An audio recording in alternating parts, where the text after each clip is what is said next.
திருக்குறள் சிந்தனை. நமக்குள்ள துன்பங்கள் ஒழிவதற்கு ஒரு நல்ல வழியுள்ளது. எந்தெந்த பொருள்களிலிருந்து நாம் விலகி நிற்கின்றோமோ அந்தந்த பொருள்களிலிருந்து வருகின்ற துன்பங்கள் நம்மை அடையவே மாட்டார். துறந்தவனுக்கு துன்பமில்லை துக்கமில்லை என்பது உலக வழக்கு. துன்பமான பாவச் செயல்கள் நீங்கிய அளவில்தான் இன்பமான பேரின்ப நிலைகள் ஓங்கி வருகின்றன. படிந்த பாவ மாசுகள் நீங்கிய அளவில்தான் உடம்புக்கும் உயிருக்கும் ஒளி மிகுந்து நிறைகின்றது. மண்ணாசை, பொன்னாசை, மக்கள், மனைவி என்று மனிதன் பற்றியுள்ள தொடர்புகள் ஏராளம்.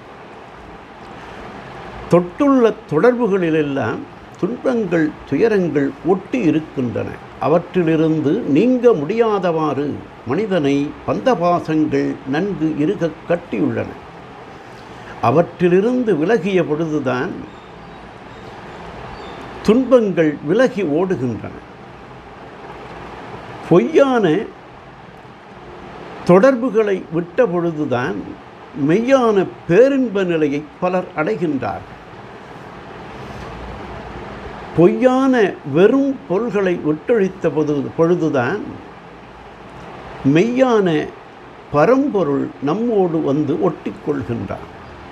ஆகவே அவலமான ஆசைகள் ஒழிந்த அளவில்தான் கவலை நீசங்கள் கழிந்து போகின்றன.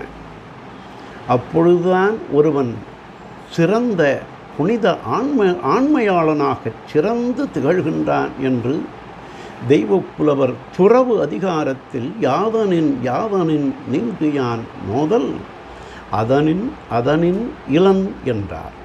நாளையும் சிந்தி.